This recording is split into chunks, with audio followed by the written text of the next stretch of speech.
Good afternoon, this is Occupier Kaylin coming to you live from the part of the Capitol West Terrace area that is just, there's a street here that is East 9th Street, and then there is the Capitol itself there in between those last groups of steps that go up to the building, and I'm on the west side of East 9th Street. The speakers are going to be standing over there, I believe, against that rail. This is a transgender rights or human rights rally. A few speakers. They're doing some final setup. People are just gathering here. This thing will get started in a few minutes, so stay tuned. It's very cold here. It's about 30 degrees Fahrenheit. That's probably about -1 or so Celsius. The sun's trying to peek out, but it's a whole lot of cloud cover.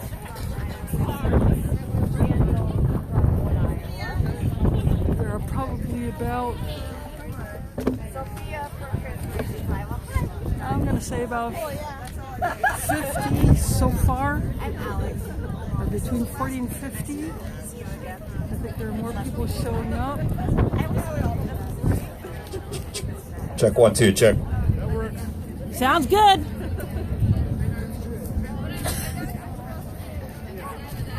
I will also be shooting some pictures, which I will upload to my Facebook page.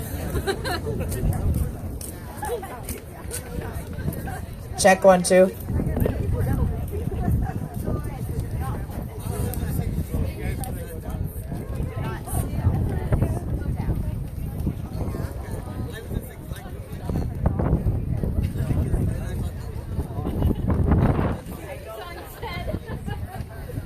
There is a person also circulating a petition that is intended to get the Iowa State Legislature from killing their voter ID bill, which would require a person to show as an Iowa State DOT issued driver's license or non-driver ID. There are a lot of people who cannot get them, even though they're natural-born citizens, or they had them and lost them and are not able to get them replaced, or because this is focusing on transgender people who are either in the middle of their transition process or have just completed it but not been able to get an ID for their new self.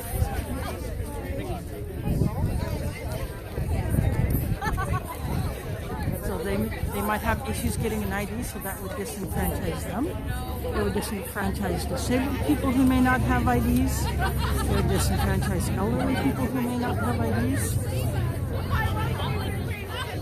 And that, there are natural-born citizens who are undocumented, and it would then disenfranchise them as well. Okay, works. I'm just changing position because the speakers are going to stand here.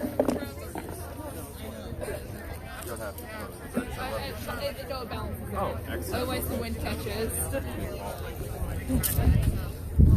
Yeah. I'm trying some weight on my tripod.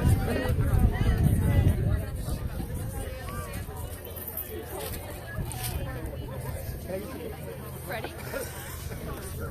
F-R-E-D-I. You need my last name? No. F-U-N-N-E-L.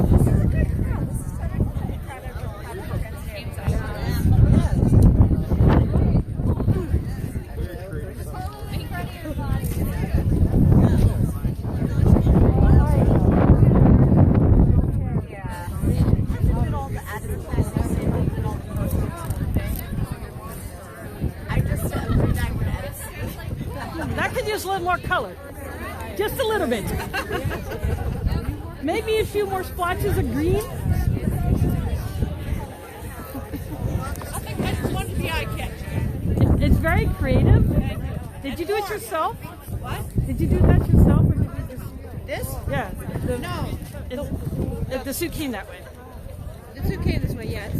I order it for all kinds of things. I use it a lot. Halloween costume, whatever. It's warm. That's the main thing. That's what counts. Yes. At the No Band No Wall, I had one that said Love an Alien. Had something. Oh, cool. And I'm not climbing up very good to introduce speakers, but I'll introduce all of them.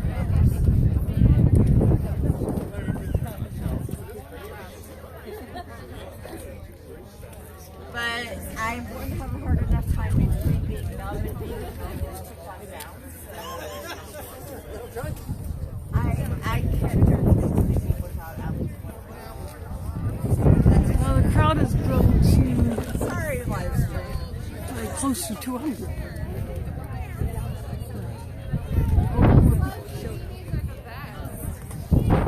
There's some kids here.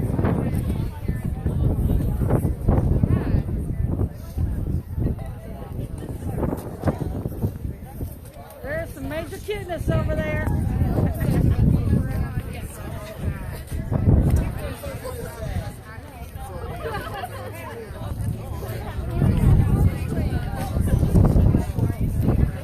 It's a bit breezy, so I put my hot spot and my power pack in little pouches that I'm hanging them off the hook that's in the bottom of my tripod. I'm trying to use them as a weight to keep the wind from knocking my tripod over because it's happened a few too many times.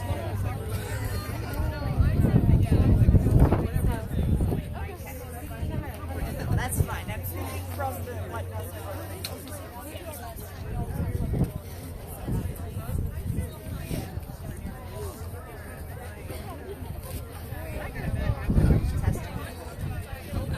Testing. There you go. All now right, you're good. everyone. Thank you for coming. We're going to get started now. And welcome to our event. And thank you very much for all coming. It is very cold, so thank you for standing here with us today. I have two reminders for you. One, if you want to take pictures or live stream, please take them of the speakers and not of the crowd. It is dangerous for some of us to be out as trans and in the crowd. So therefore, if you would like to take pictures or live stream, please take them of the speakers. And secondly, we do not stand for any violence whatsoever. So do not be violent towards each other. Do not be violent towards any marginalized groups. And please do not trash the grounds. Take your signs with you. And be respectful, mostly. My name is Alex Anderson. I am one of the organizers for this event. And I'm just going to speak for a few minutes about why we're here. Nationally and locally, transgender people are under attack. Nationally, we have Trump's executive order. Obama had signed an executive order saying that under Title IX, transgender students had to be protected in schools due to their gender identity. Trump recently made that so that it wasn't so. So therefore, there are no longer any federal protections for transgender students in K through 12 schools. That means that transgender students can't join the sports team of the gender that they're allowed to. Transgender students can't change in a locker room for gym. Transgender students cannot use the restroom. This is a public health issue. If you do not use the restroom, you have very dangerous consequences to your body. Urinary tract infections, kidney infections, and so on. Locally, we have a number of bills. One, Iowa is going around with a petition. This is against House File 516. This is for voter ID laws. Voter ID laws disproportionately affect transgender people. For instance, if someone were to go to vote and we do not match the ID that we're given, or whoever was working the polling station doesn't think we match the ID that they were given, we are not allowed to vote. This cannot happen. And again, and there's other things that locally coming. We have a Republican legislator. This is all very bad. I'm going to let the speakers after me introduce these things also. But again want to give you a few statistics from the National Center for Transgender Equality survey that was given in 2015. And let me remind you, 2015 was a better time for transgender people. We didn't have President Trump. We didn't have the Iowa legislature as it stands now. In 2015, 29% of transgender people interviewed were in poverty. Compare that to the regular rate of people in the United States, which is 14%. 40% of transgender people had tried to commit suicide in their lifetime. Compare that to 4.6% nationally. That is an astronomical change. And 77% of transgender students in K-12 schools reported harassment. And that is what most of the laws today are targeting, is transgender students in K-12 schools. Now, I want to remind you that if you are a person of color, if you're disabled, if you're not accepted by your family, these numbers get far, far worse. I'm not going to bore you by reading the numbers because I could stand here for 2 hours and do that, but just to remind you, if you're a trans person who is white, able-bodied, or transmasculine, remember your privilege, because it could be much worse no matter how badly we have the struggle. And finally, I wanted to leave you today, before I introduce the speakers, with something about how you can help. First of all, you're helping by standing with us today. Second of all, you can, the basic principle is to let the transgender person themselves decide what is best for them. If someone requests you call them by a certain name or pronoun, do so. If you see someone in the restroom and you think maybe they're in the wrong restroom, just let them be. And you let the transgender person decide when and where to come out and who to come out for. And with that, and with this opening, I would like to welcome Samuel Allen, who is going to speak to you next.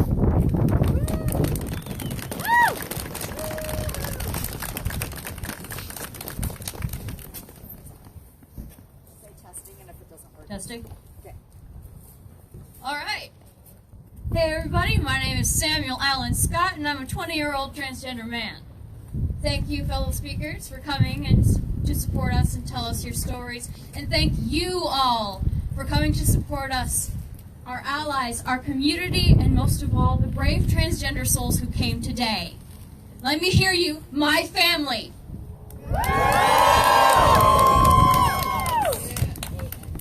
February 20th, 2012, 4 years before I realized I am transgender, on a night I was recovering from ending my own life, from considering ending my own life, I wrote this poem.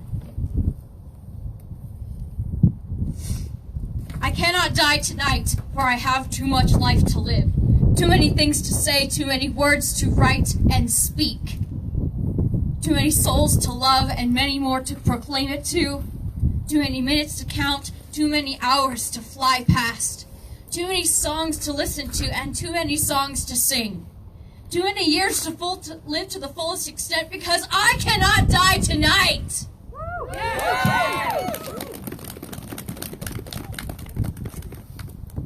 It is clear we are under the foot of our current corrupt national administration, and they will not hesitate to crush us.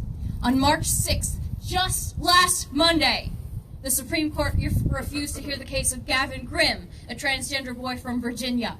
He was told not to use the men's restrooms at his school by his school's administrators after a concerned member of the community called for a school board meeting. With a 6-1 vote, the school board members decided to force Grimm to use the only unisex bathroom at his school. After the Trump administration gave schools across the country permission to ban trans kids from using bathrooms which match their gender identity by erasing guidelines from Title IX, former President Obama put in place to protect trans youth in schools, the justices sent Grimm's case back to a lower court. It could be years before the High Court takes up the question again. Grimm's lawyers are saying, quote, "This issue isn't just about bathrooms, but about the right to exist in public space," end quote. And they are correct. The issue is that parts of our society believe that we are ill. They take from their Bible or their traditional values to cryptically justify their oppressive behaviors, to justify shunning us, to justify everything they believe is wrong about the entire LGBT plus community, including justifying killing us. In 2016, there were 27 reported murders of transgender people, though that is only the tip of the iceberg. This total does not include those who were misgendered after death by police and media, and the cases that were not even investigated or reported. Then, under the dark, dark night of 2017, this new year, beneath the shadow of oppression, there were 9 reported murders of transgender people in America. Sierra McElveen, 26 years old, a black woman, stabbed to death in New Orleans. China Gibson, 33, a black woman, shot 10 times in New Orleans. Mesha Caldwell, 41, a black woman, shot multiple times, left on a road to die in Mississippi. Jamie Lee Wounded Arrow, 28 years old, a Two-Spirit member of the Lakota Nation, found dead in her home in Sioux Falls, South Dakota. JoJo Stryker, 23, a black woman, found dead in a garage in Toledo with a single gunshot wound to the torso. Kiki Collier, 24, a black woman, shot multiple times while sitting in a car with a friend. Jacarius Holland, 18, a black woman, shot in the head in Monroe, Louisiana. DeMarcus Stansberry, 30, a black man, shot in the head at point-blank range in his own home. Sean Hickey, 23, a white man, fatally shot by police on a domestic call in his own home. We must also remember the 2016 murder of Kadari Johnson, also known to go by the name Candace, a gender-fluid black teenager from Burlington, Iowa, the state many of us call home. They were left with multiple gunshot wounds to die in the alley at the age of 16. Now I ask for a moment of silence in their memory.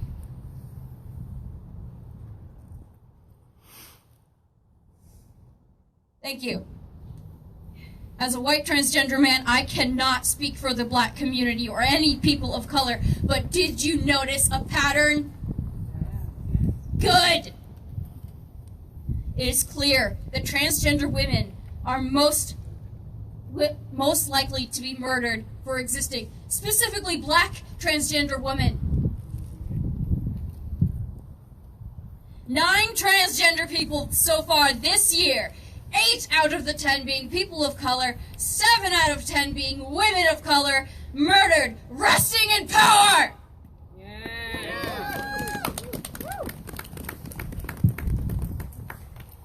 And so I say to you again, my transgender family, you cannot die tonight, for you have too much life to live. We will live!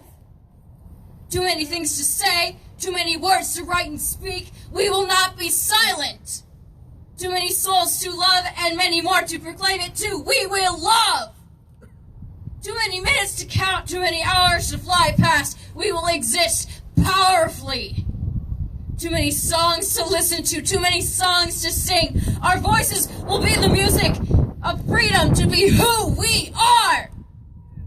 Too many years to live to the fullest extent because you cannot die tonight.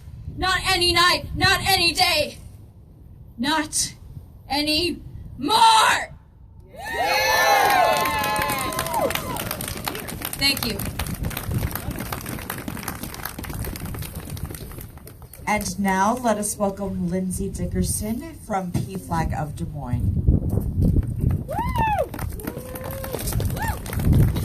Hi, I am Lindsay Dickerson. I am out of PFLAG from Des Moines and Ames. How many more announcements How many more social media posts do we have to go through? 26 of our fellow brothers and sisters last year. 9 this year. How many more? We can't keep doing this. Social media is showing us every single day. This has got to stop. I grew up in Johnston, which I am very fortunate. I grew up in a very welcoming community for the most part. At least, I think. I don't know if we had a GSA in my school at the time. But, my point being, we have too many things, too many kids being killed. 18, 16, 26. I'm 32. One of them was 33. 1 year over my birthday. This has got to stop. PFLAG is here. We don't have a lot of people coming, but we are here. I ask you, reach out to us. Let us help. Let my story shine. Let us stand for open equality. And don't let this murderous rampage continue. Enough is enough.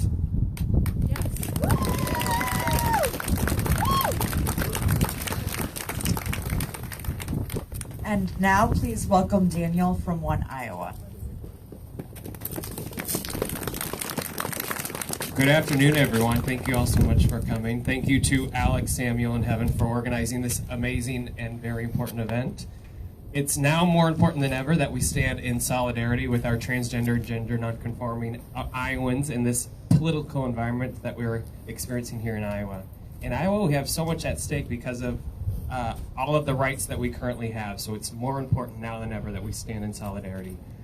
We must also recognize that this movement was started by trans women of color, specifically in New York City, and I want to make sure that we all recognize Marsha P. Johnson and Sylvia Rivera, and I encourage you all to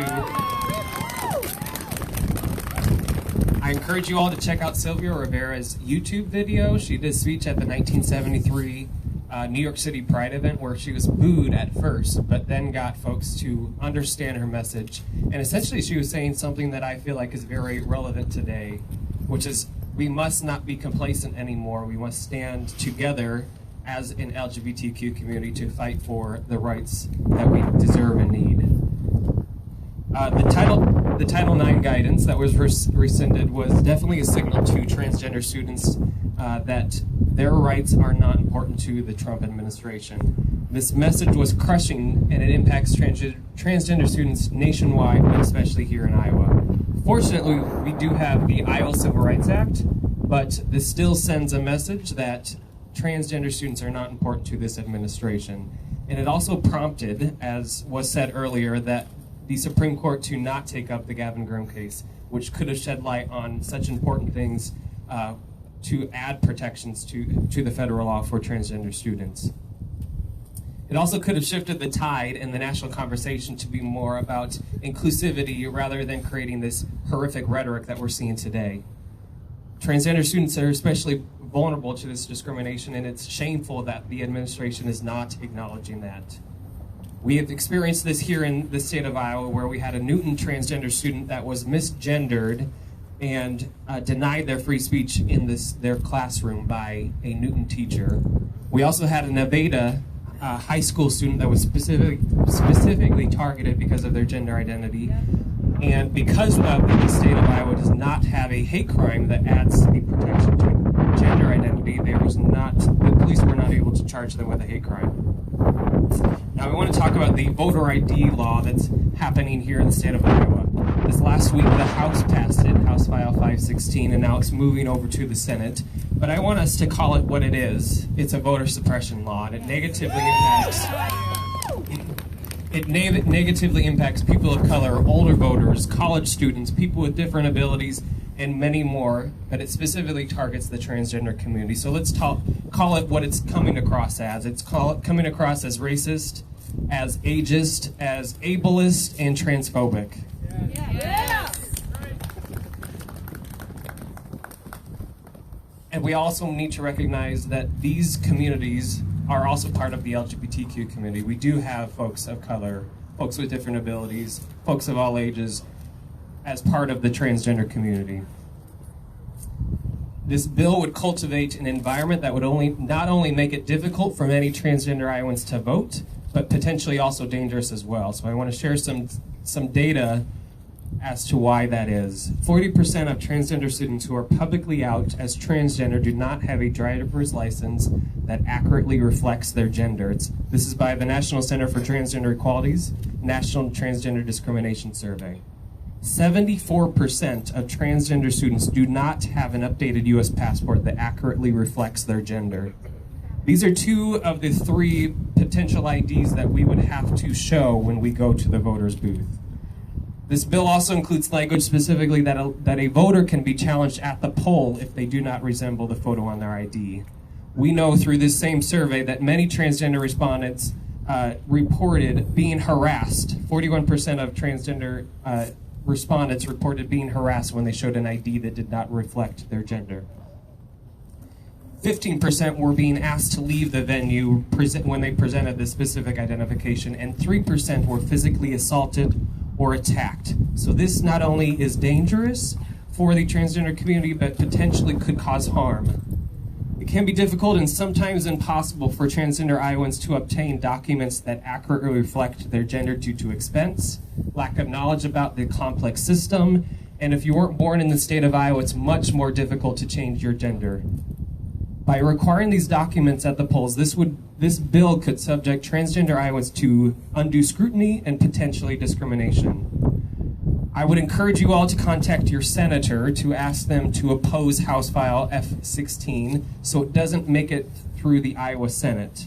We also have a petition going out, and we have a live vote, no voter ID. So if you text no voter ID, all one word, I'll say that again, text no voter ID to the number 51555.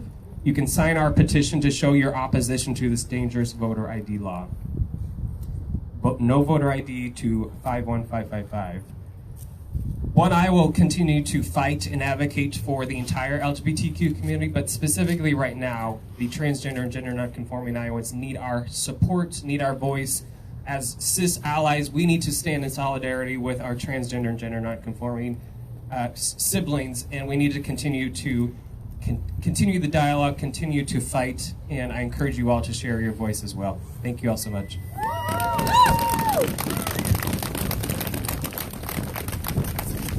Please welcome Nate Monson from Iowa Safe Schools. Good afternoon, everyone. And first off, thank you to all the organizers for this important event. I know it's hard work to organize something like this, and thank you to all of you for coming out on this very cold day.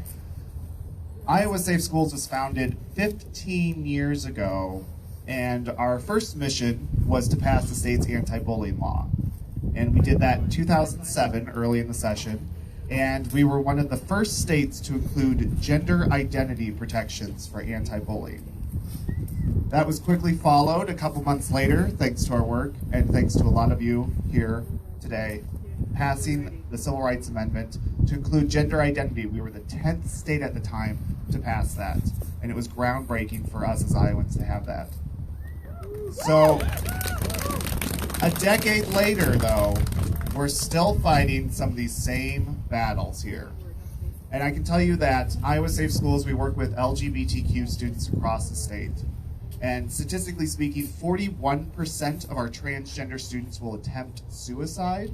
That is compared to 1% of the entire population. That is very big difference there, you can't tell. 41 versus 1%. So for us at Iowa Safe Schools, we work every day to help LGBTQ students. And I wanted to share a story quick. This past week, I got a call from a mom that was looking for some resources for her now daughter. And how can I support my child? What can I do to make sure that she's affirmed? Because she didn't want her to become one of these statistics that we've been saying today. And so sent her some books. We talked about, we have our governor's conference on LGBTQ youth coming up on April 11th. And it's a great opportunity for students to connect and learn from each other and feel they're not alone. Because what we see is oftentimes our transgender students feel isolated and alone.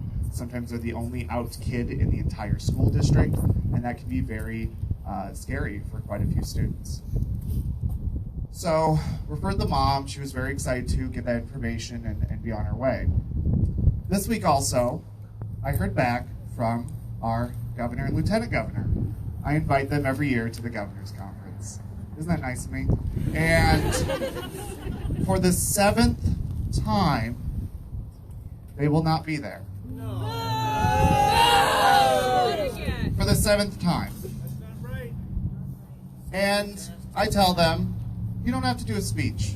I can take you off to a room if you want. We can make it very quiet. You can just meet with a group of students. You can hear their stories. They are Iowans too. They deserve to be heard. If you are their governor, you need to listen to them. And what we get back from them is silence. And we know that silence can be deadly when it comes to these kinds of issues. We should be out, we should be proud. I'm excited to stand here with all of you, but we need your voice. We need to keep going up there to the legislature. We need to keep advocating for these issues. We need to fight against things like voter ID. We need to fight to ban conversion therapy in our state because that's impacting our trans community. We need to fight to pass a comprehensive bullying bill to actually put some teeth in that law and protect all of our students. We have a lot more work to do in our state. Yes, that Title IX rescission of the guidance, that hurt. That hurt pretty deep. But for Iowans, we have some protections like the Civil Rights Act. But we need to go even further. You know, the case in Burlington involving Kadisi Johnson touched me a little more closer because I went down to Burlington the week before what happened. And talking to the educators about how to support their students, what was going to go on, and a month after that event I got to talk to their students at the Gay Straight Alliance. And to see that they want to continue to honor their friend, to see that they continue to want to advocate for someone that they lost, one of their peers, was so important to them. And I think all of us need to raise up our voices as much as possible and speak for those who cannot speak for themselves oftentimes. So thank you all for being here. We too have a petition going around that seemed to be a popular option today. And it's going to go to the U.S. Secretary of Education, Betsy DeVos. She's a load of crap. And Write it in crayon. yeah. Someone said write it in crayon. And I still think he's our Attorney General, but U.S. Attorney General Jeff Sessions, as long as he's still around. But the petition will go to them and demand that they bring back that guidance, because that's so important to have for so many students. So please make sure you sign the petition. I know it's going around. Thank you all for being here, though, and I hope to see all of you up there at the Capitol every day if you have to make sure we can pass real change for Iowans and to really support our trans community. Thank you.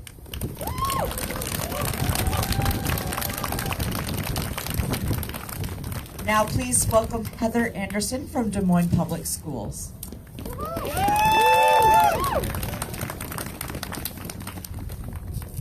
All right, good afternoon. And I have a statement to read. I wasn't planning on reading it, so I'm going to do the best that I can. I was planning on being here, but not speaking. Too late. You're doing it I now. know, it's fine. Get over it. Okay. So I'm going to read the statement that our superintendent sent to us. And so just to ease the students of Des Moines, and I personally want you to know that I mean, nothing is going to change in our schools. I see nothing's going to change in Des Moines. We're in the Des Moines schools. And I see my friend Dennis right here, and he has a sign, transform your mind, transform your heart, and transform your world. And that's exactly what I want you to keep doing. Okay, so here's what the letter says. Dear colleagues, the letter the federal government issued last night rescinding protections for transgender students has raised some questions about what this might mean for DMPS. In short, it means very little.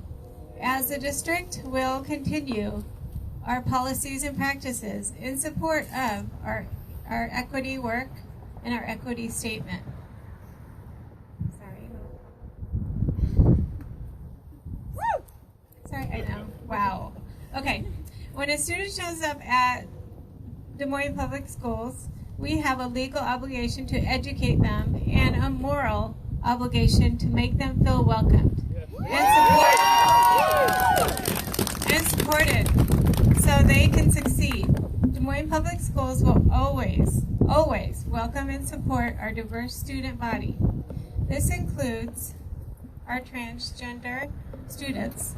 The school district will continue our policies and practices of support and equity for all of our students, regardless of their gender identity, as well as race, color, national origin, disability, religion, creed, or sexual orientation.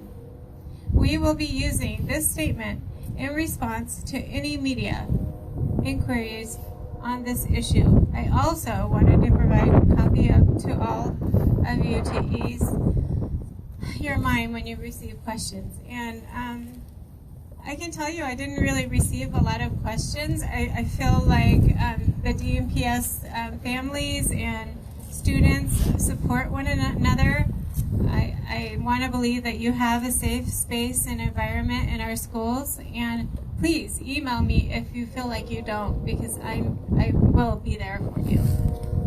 We care about you, we see you, and most of all, I just want you to be you. And I can't be anybody but me, so am I a great speaker? No. But I care about the students of Des Moines, and I don't care who you are, I care about you. So thank you.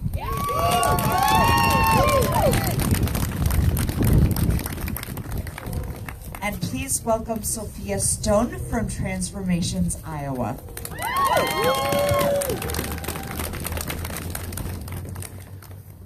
6 years ago, almost to the day, I realized that I am transgender. It was a day filled with overwhelming anxiety. I was worried I would lose my friends, my family, all the people that I love. Convinced that no job would hire me and terrified that a stranger would attack me for no reason, or worse. All of this simply because my identity didn't match what others thought it should. I didn't know much about being trans at the time, but I did know it was a difficult road. Lo and behold, a little more than a month after realizing I was trans, a video surfaced in which a trans woman was dragged out of a bathroom and beaten. Everywhere we turn, there seems to be another video, another image, another story of our trans siblings being punished for the crime of being their self. Here in the U.S., we have a president and a vice president who will go after trans people regardless of age. One politician after another seems to introduce bills that try and regulate our bodily functions to keep us from coming out in public. It seems like society would celebrate if we just disappeared. No! Never! But as terrifying as all that is, I know that our community will triumph.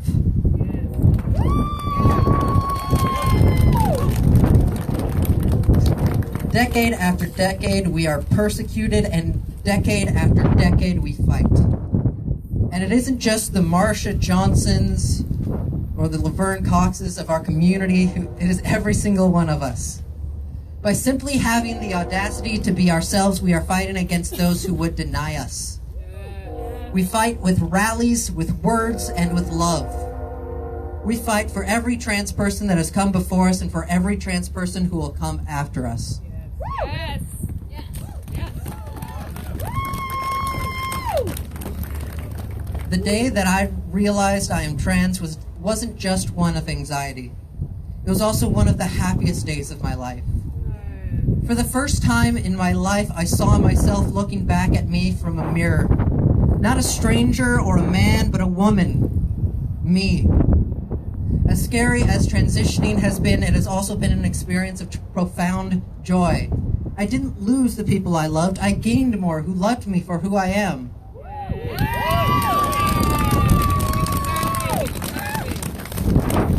As scared as I was to first attend Transformations, I was ecstatic to meet more trans people. They made me feel more welcome than I ever had before. Here was a group of people that didn't care that a doctor declared I was a boy before I even left my mother. They only saw me for the woman that I am. Since then, I have seen numerous trans people attend this modest support group. Many, when they join, are just as scared as I was, but just like those before me, I get to help them discover their truest self. I get to watch them blossom as they go from scared to express themselves amongst their peers, to showing the whole world who they are. And as they grow more and more self-assured, I get to witness something even more remarkable. I get to see how they help complete strangers who are just as scared as they were, as I was. It is this cycle of love and caring that makes me confident that our community will triumph. Even as it seems so much of our hard work keeps falling apart in front of us. I know that it is built upon a foundation that will never break. It is okay to be scared of what the future holds. I know I am. But all we have to do is look at the people around us to see that we will triumph.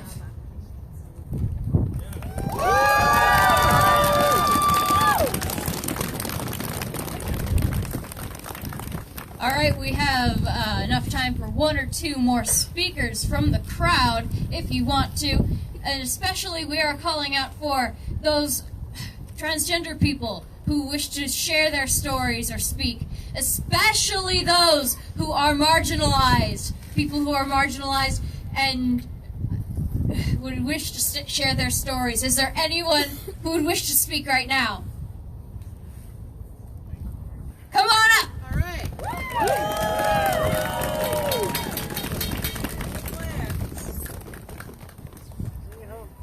Hi, I'm Claire, she, her pronouns, and I've been out as transgender publicly for about 4 years now. And I remember it was about 4 years ago this time that I was coming out to my work, and then just a few days later pulled into the office and told that my performance was no longer up to snuff and that I was being let go. And then from there was a struggle to get back on top of things, a struggle to get my finances back under control. I doubted myself. I doubted that I would ever work again in a job where I am appreciated and where my abilities can be used. And I lost a lot of confidence in myself too. I started to feel like maybe I wasn't good enough. Maybe I was a failure. Maybe I made a mistake in going to college. But let me just say that even though things were tough, I eventually got on with a wonderful employer here in the state, a place where I am recognized for my ability and appreciated. I just want to say that all people deserve a place where they can be appreciated for their talents and abilities and not have to be worried about being discriminated against because of who they are.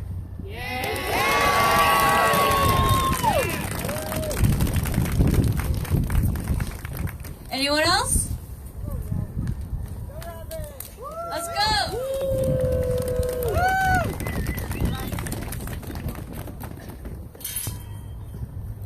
Hello, my name is Robin White, and I'm 67 years old.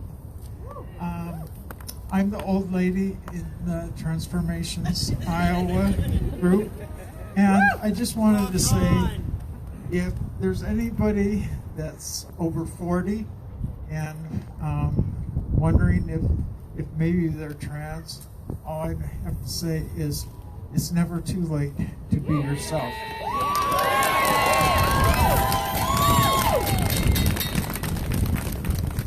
And also, one of the things that I wanted to say that has been an encouragement to me, besides Transformations Iowa, has been the media this last few years.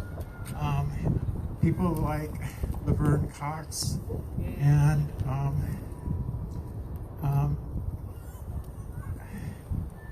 Carmen Carrera, she's one of my favorites, and especially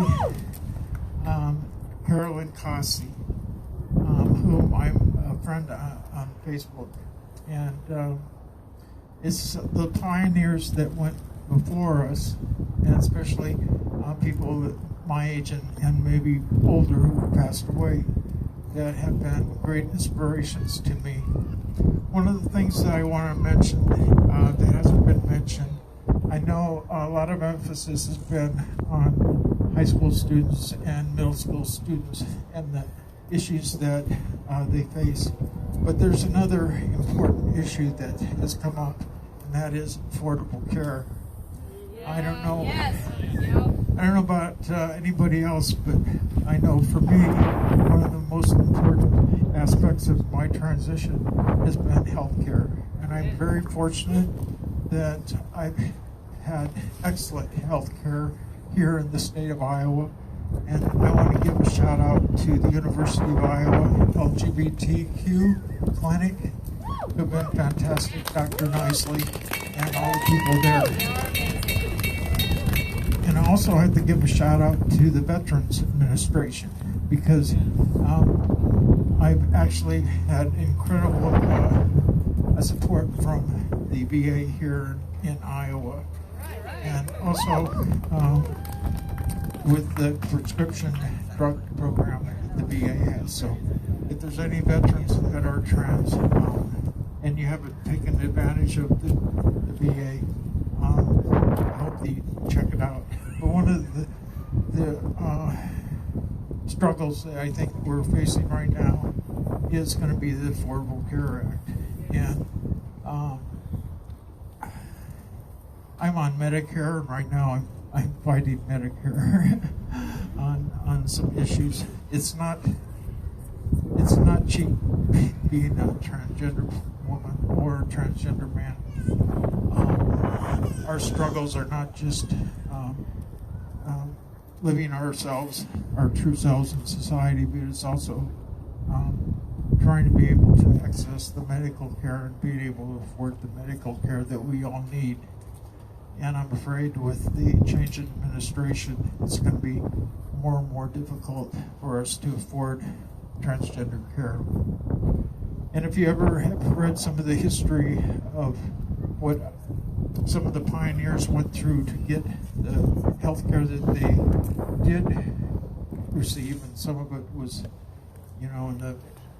on the streets or whatever, there's some real horror stories as far as medical care. We don't need to go backwards into those days. So thank you. That could be especially true if a person is disabled. All right, we have time for one last speaker. Let's hear from someone who is transgender. Let's go!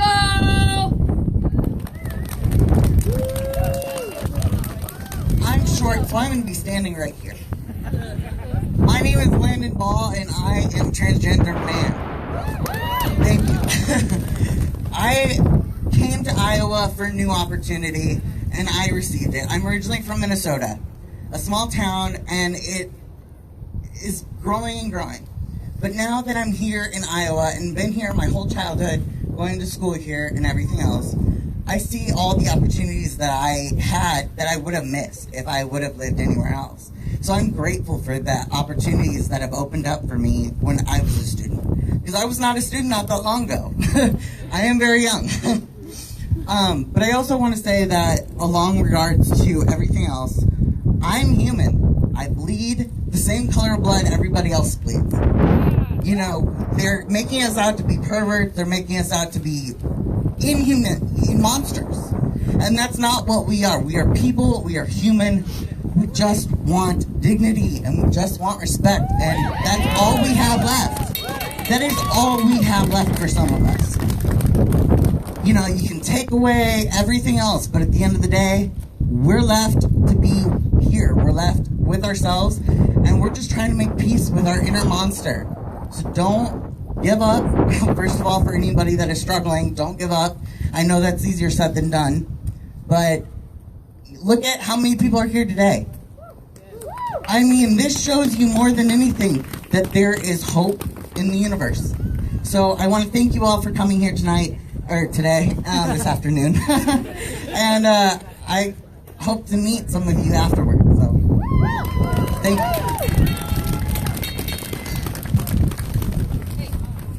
And I want to thank you all for coming. It is cold. It is going to snow soon. It is Iowa. Hey, who ordered that thank weather? you all for coming. I wanted to say a few things in closing. First of all, a lot of other bills, both nationally and locally, affect transgender people. For instance, the Iowa legislature wants to defund Planned Parenthood. Planned Parenthood is where most transgender people can receive medical care without being turned away. Planned Parenthood in Cedar Rapids, for example, offers transition care. Planned Parenthood in Des Moines, unfortunately, cannot, but it is one of the few places where transgender people can get STDs testing and other services that Planned Parenthood provides without being judged for their gender identity. Including cancer screening. Also, places like Emma Goldman Clinic, an informed consent clinic in Iowa City, would be affected by the same law. University of Iowa and other hospitals would be affected by the same law. So it is not only our cisgender sisters who are affected by reproductive health care and the bills against it lately. It is all of us. Planned Parenthood also. And again, I want to emphasize the current climate is awful for all transgender individuals. It is even more awful for transgender women, for transgender people of color, for transgender people who have disabilities. We need to stand and speak. If you're cisgender, please stand and speak against any injustices that you see. If you are white and trans, speak for Black trans women of color. If you are able-bodied and trans, speak for those with disabilities who are impacted by Medicaid block funding. This is intersectional. If something impacts one community, it impacts our community. And so we need to stand for all of these injustices. We have rallies pretty much every week now. Please come if you are able. And thank you for coming today.